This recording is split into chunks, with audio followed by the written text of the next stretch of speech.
Good morning, 6th class. I hope you will understand lesson 2nd. In today's video, we will discuss lesson 3rd, a voice lesson. Now let's start the chapter. In a town on a remote island lived a God-fearing man whose wife could not have children. एक island पे एक आदमी रहता है जो कि God से काफ़ी डरता है। उसकी वाइफ का कोई बच्चा नहीं होता। One day however she become pregnant and her husband rejoicing in his heart at a glad tiding. एक दिन जब वह अपने पति को प्रेग्नेंट होने की खबर सुनाती है तो उसका पति है जो गुड न्यूज़ के साथ काफ़ी खुश होता है। Said, you will give birth to a son who will be the comfort of a soul and delight of a heart।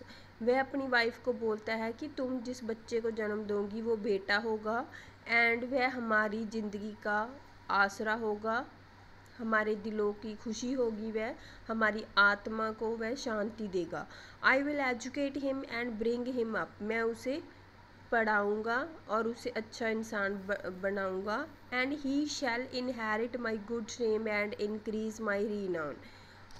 And वह मेरा नाम और चमकाएगा एंड जो मेरा फेम है उसमें और इजाफा होगा।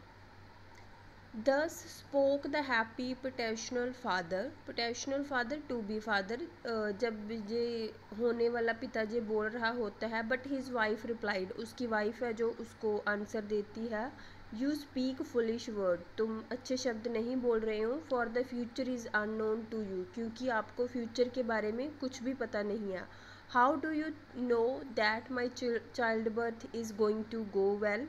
आपको क्या पता कि जो बच्चे का जन्म की जो प्रक्रिया है वह अच्छी होगी। That I shall give birth to a son, कि मैं बेटे को ही जन्म दूंगी, एंड नॉट अ डॉटर, एक वो लड़की नहीं होगी। That the child is going to live long, कि वह बच्चा ज़्यादा लंबी आयु का होगा। And that it is going to be robust and healthy, और ये भी हमें नहीं पता कि वह स्ट्रॉन्ग एंड ताकतवर होगा, स्वस्थ उसकी हेल्थ होगी या नहीं होगी। You should not have spoken such idle words and boasted. आपको ये शब्द नहीं बोलने चाहिए और ना ही ऐसे बड़ी बड़ी बातें करनी चाहिए। But left everything to God.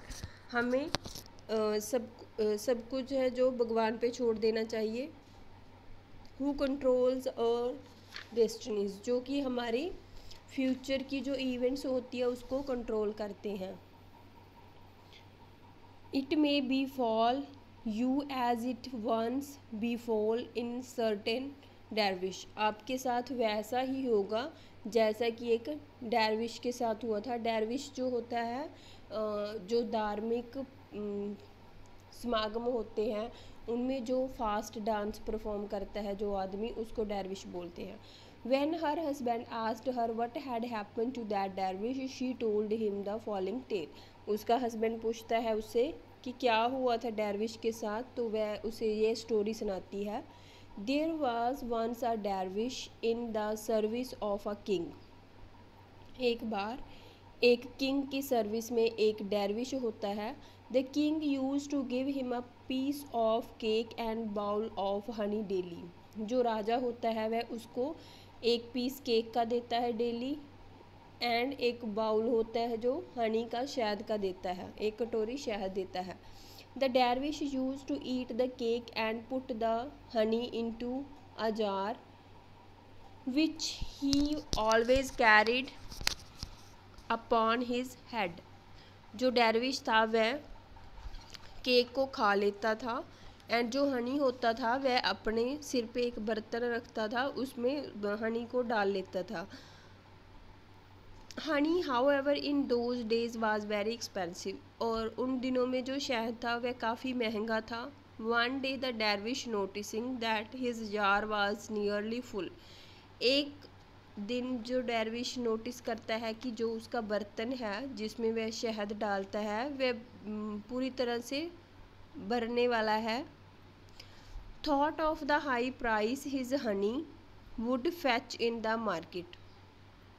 वह सोचता है कि इतने हनी के मुझे कितने पैसे मिलेंगे मार्केट से। I am going to sell my honey for a piece of gold and buy 10 sheep. वह कहता है कि मैं अपना जो हनी है वह एक पीस ऑफ गोल्ड के बदले में बेचूंगा, जो मुझे इसके बदले में सोने का टुकड़ा देगा, और उस सोने के टुकड़े से मैं 10 जो शीप हैं उसे खरीदूंगा, all of which is going to give birth to lambs, जो आगे बच्चों को जन्म देंगी। So that in the course of 1 year I am going to have 20 sheep, और एक साल में मेरे पास 20 शीप बन जाएंगी। Then for sure their number will steadily increase, इससे आगे मुझे पता है कि जो उसका गिनती है वह बढ़ती जाएगी। And in 4 years I shall be the owner of 400 sheeps. वह सोच रहा होता है कि 4 सालों में मैं 400 जो शीप्स हैं उनका मालिक बन जाऊंगा। I shall then buy a cow and an ox and acquire a piece of land. वह कहता है जब मेरे पास 400 शीप हो जाएंगी तब मैं एक काउ खरीदूंगा, एक बैल खरीदूंगा, एंड एक जड़ा and acquire a piece of land, एक ज़मीन का टुकड़ा लूँगा। My cow will give birth to calves, उसकी जो काउ है वह बछड़े को जन्म देगी। The ox will be useful to me in ploughing my land, जो ऑक्स है बैल है वह मुझे खेतों में मदद करेगा। While the cows will provide me with milk, and जो काउज हैं वह मुझे मिल्क प्रोवाइड करेंगी।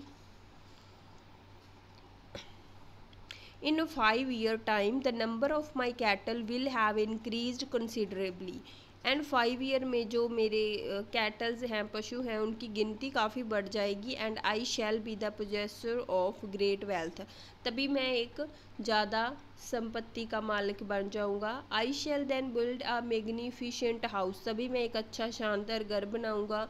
एक्वायर स्लेव्स, गुलामों को खरीदूंगा। And maid servants and marry a beautiful women of noble descent, and घर में काम करने के लिए नौकर होंगे। एंड वह सोचता है कि मैं एक अच्छी फैमिली की सुंदर लड़की से शादी कर पाऊंगा। शी विल बियर मी अ सन, उसके बाद मेरा बेटा होगा। A robust and beautiful child, जो कि एक सुंदर बच्चा होगा। अ lucky star will shine at the moment of his birth, जब उसका जन्म होगा तब एक लकी स्टार है वो शाइन कर रहा होगा। And he will be happy and blessed, वह खुश होगा, ब्लेस्ड होगा। And bring honour to my name after my death, और मेरी मौत के बाद मेरे नाम को सम्मान देगा। Should he however refuse to obey me, क्या कभी वह मेरा कहना नहीं मानेगा।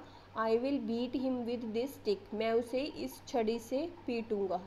Thus, and the dervish was so caught up in his daydream that he raised his stick which hit the jar and broke it.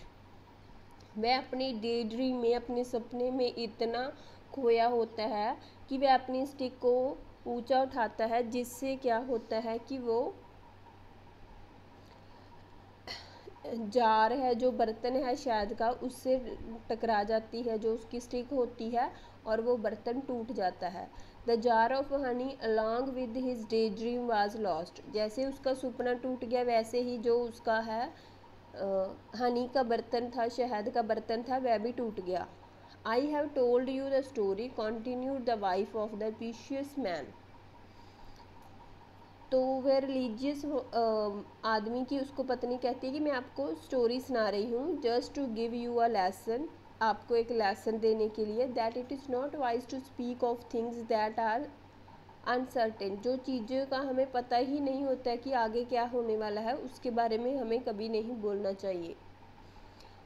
Remember the words of King Solomon who said don't boast yourself for you don't know what will happen to you next.